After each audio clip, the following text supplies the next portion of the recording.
Our scripture this morning is from the Gospel of Matthew, chapter 8, verses 23 through 27. And when he got into the boat, his disciples followed him. A windstorm suddenly arose on the sea, so great that the boat was being swamped by the waves. But he was asleep. And they went to him and woke him up, saying, "Lord, save us, we are perishing." And he said to them, "Why are you afraid, you of little faith?" Then he got up and rebuked the winds and the sea, and there was a dead calm. They were amazed, saying, "What sort of man is this, that even the winds and the sea obey him?" Thanks be to God. When I was younger, I played 3 years of high school soccer without coming close to scoring a goal. I played defense, not very well, but I never got near the other team's goal. My senior year, they moved me to forward, so I played on the other end of the field, closer to the goal. But one of my teammates scored 69 goals our senior year.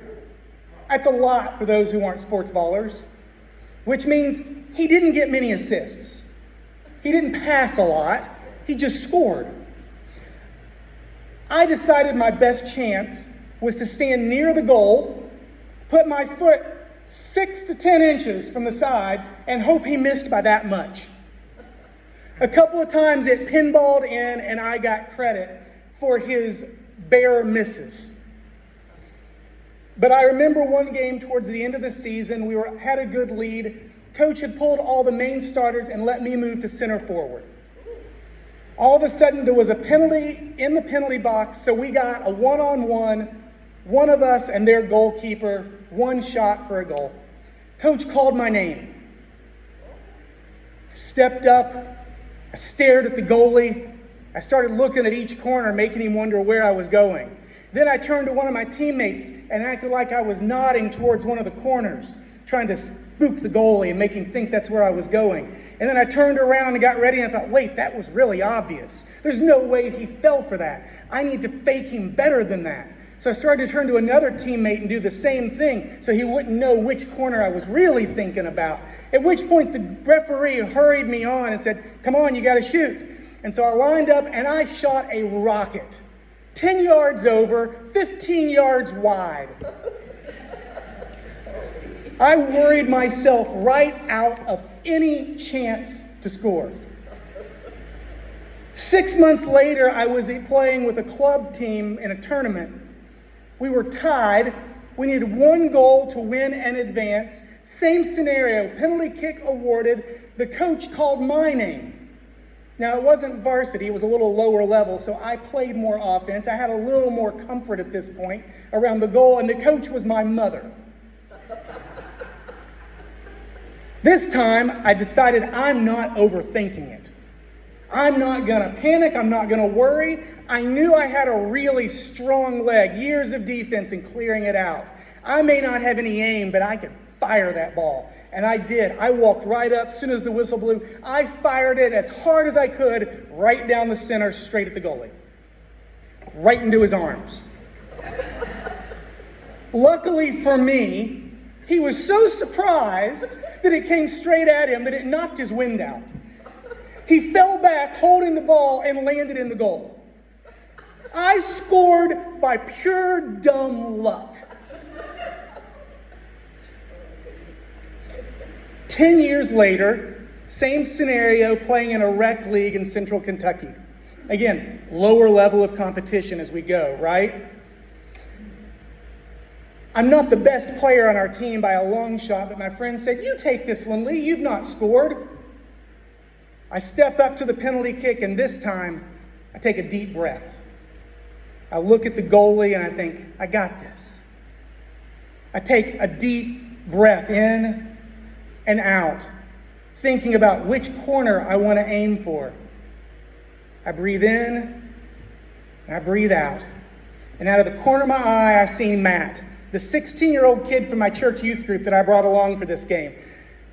Take a deep breath in and a breath out. I say, all right, Matt, you take this one. Best decision I could have made. He scored. Sometimes we spend all our energy worrying about a problem, worrying about what might happen, what we should do, what we could do, and we worry until nothing good can happen. Other times we're so freaked out about the issue, we don't think at all. We just plow right through and hope no one notices. We dive in, we cry out, we howl at the moon, and just pray for a miracle. We find ourselves often afterwards wondering and still worrying, what's going to happen next time this comes up? In today's story, the disciples follow Jesus into a storm. But in reality, they're kind of escaping another one. If you read this whole chapter, Jesus has already cleansed a leper, healed a centurion's servant from long distance, pre-Zoom. He's cured the fever of Peter's mother-in-law at her home. And while they're there, other people start showing up, invading the home, coming for more healings, asking demons to be cast out, asking Jesus to give their need attention, filling the house with requests, with desperation, with demands. And Jesus says, guys, we got to bounce. We're out of here. Partially, I'm sure it's out of concern for the mother-in-law who had just been bedridden with a fever and is now up serving them. But also, Jesus is tired. Before they can leave, some of the scribes, kind of would-be disciples, start asking Jesus about following him and coming with them. Jesus scares them off with the usual things that usually work with your dating somebody as well. You know, things like sacrifice and commitment. And they're gone. But before they can leave, Jesus sees the sea of people. And he needs to get away. So he gets on a boat to go to the other side of the lake. Some of the regular disciples apparently tagged along and are in the boat.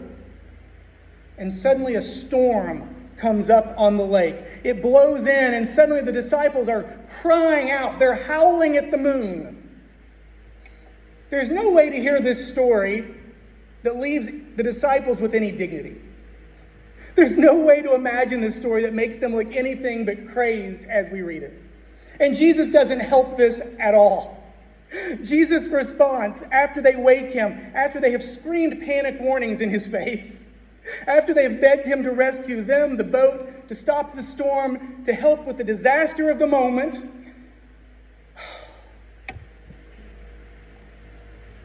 they've seen so many miracles in just this past day. So many that Jesus is done with people.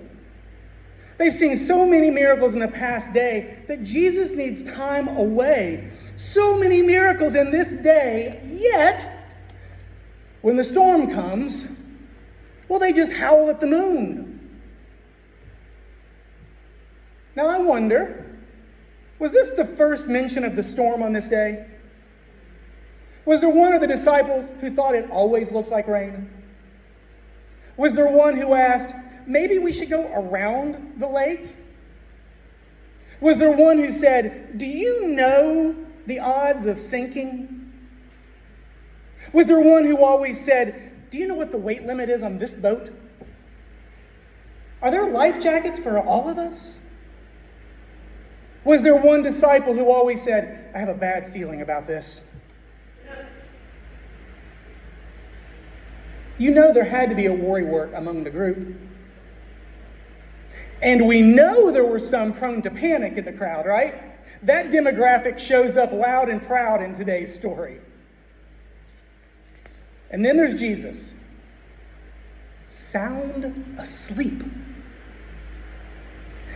If this character were not Jesus, take a moment and think about how we might perceive them.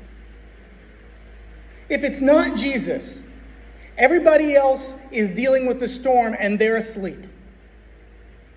Checked out, oblivious, derelict of duty. But it's Jesus. And so we check ourselves. We hop on board with his message. We read the story with the appropriate righteous indignation that the disciples deserve, right?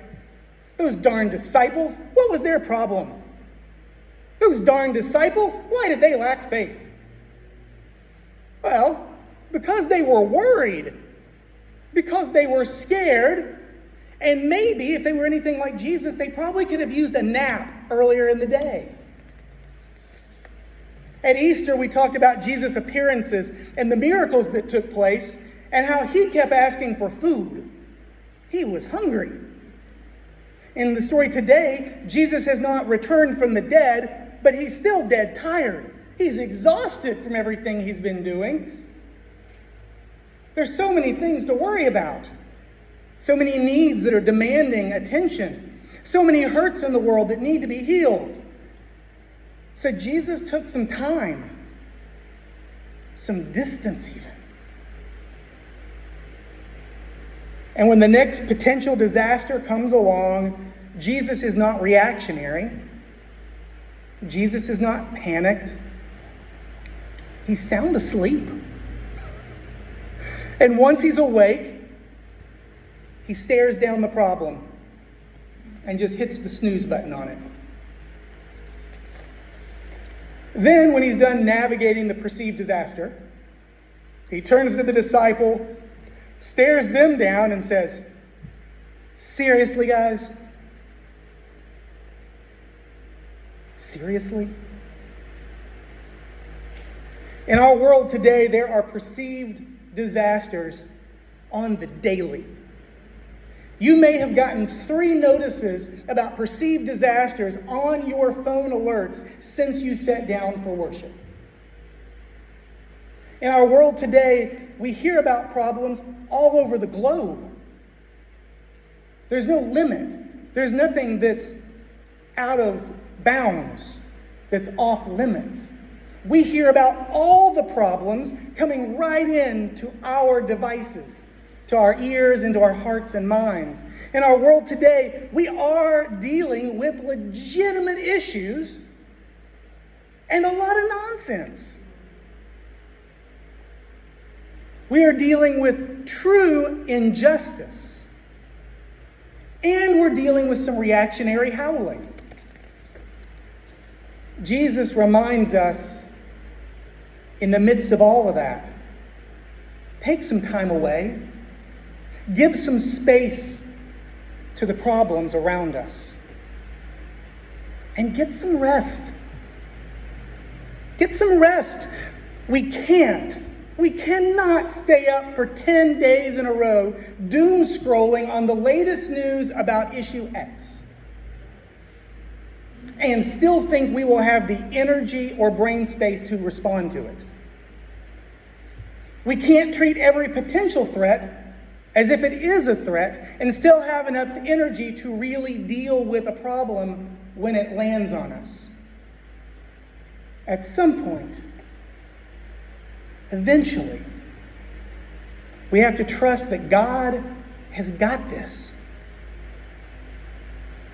And if it hasn't worked itself out yet, God's not done. At some point, eventually we have to trust when we look at the disasters around us that God's got this. And get some rest. Get some self-care. Get some honest to goodness sleep. We have to find ways to sleep during the storm. We have to find some time to sleep during the storm. Some ways to rest in the face of racism, poverty, religious nationalism, and, add to your list. We have to find a way to nap in the eye of the hurricane. Take a nap in the eye of the hurricane. So when the rest of the storm hits, when the wall of wave and wind comes, and we know it's going to come, we're ready to wake up and face it. We'll be ready to name the suffering we see and name the sources of it. We'll be able to rebuke the winds of injustice and affirm those who've been hurt by it. We'll be ready to organize and resist, not just scream and flail our arms and hope for a miracle. We'll be ready to speak to those around us and say, peace, be still. God's got this. Amen.